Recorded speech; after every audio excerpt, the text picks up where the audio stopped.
Достар, егерде сіздер өмірден алынған ғибратты оқиғалар мен ислам дініне қатысты бұрын-соңды білмеген қызықты әңгімелер тыңдағыңыз келсе, Құран тағылымы каналына жазылыңыз. Сондай-ақ әрдайым төменгі жаққа пікір қалдырып, лайк басып, достарыңызбен бөлісіңіз.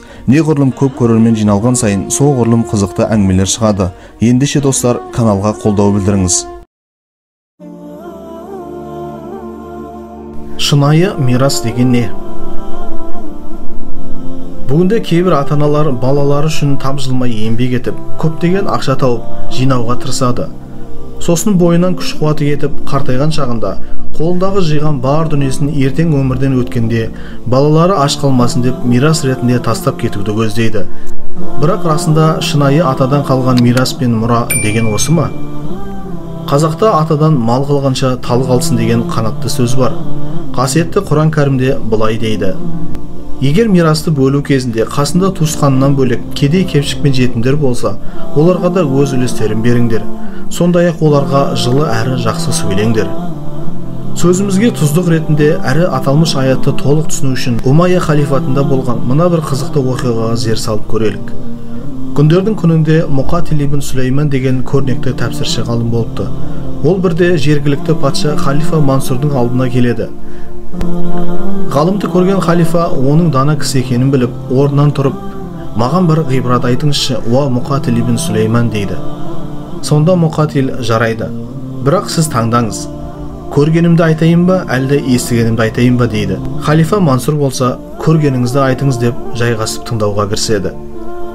Мұқатил сөзін жалғастырып былай дейді: уа құрметті Мансур мырза, мен сізге мұсылмандарды басқарған екі патша туралы айтып берейін.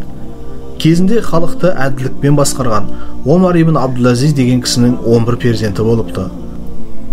Ол елді басқарғанымен өмірден өтерде қолында небәрі 18 динар ғана қалды. Оның 4 динарына өмірден өткен кезде жататын көр сатып алды. Қалған аз-маз динарды балаларына бөліп берді. Уақыт өтіп, Омар ибн Абдул-Азиз дүние салар алдында оған жергілікті ақсақалдар келіп: уа мұсылмандардың әміршісі, артында қалған балаларыңа не қалдырып бара жатсың деп сұрайды. Сонда ол: ұлдарыма Аллахтан қорқыңдар деген өсиет ғана қалдырып барамын.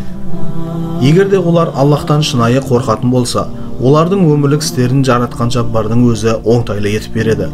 Ал егер олар Құдайдан қорқпайтын болса, күнәлі істер жасайтын болады. Ендеше мен оларға қандай да дүние қалдырып, сол күнәлі істеріне себепкер болмаймын деп ешқандай мал-мүлік қалдырмадым деген екен. Сонымен қатар Хишам ибн Абдул-Малик деген тағы бір мұсылмандарды басқарған патша болыпты. Оның жүргізген пасық саясатының арқасында адамдар көп жапа шекті. Қара халыққа жасаған зұлымдығы көптеген мұсылмандарға зиян тигізді. Ол жүргізген билік пен ұстанатын саясат өте нашар еді. Бұған қоса ол өзіне тиесілі емес халықтың ақшасын иемденіп, байлыққа белшесінен батқан кісі болды.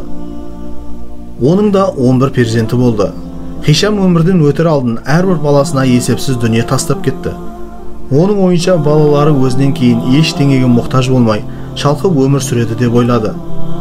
Енді қараңыз, уа құрметті Мансур мырза, мен сол бір күні көше кезіп жүргенде, әлгі әділдікті жаны сүйетін Омар ибн Абдул-Азиз патшаның бір баласы Аллахтың жолында 1000 жылқыны садақа ретінде беріп жатқанын көрдім.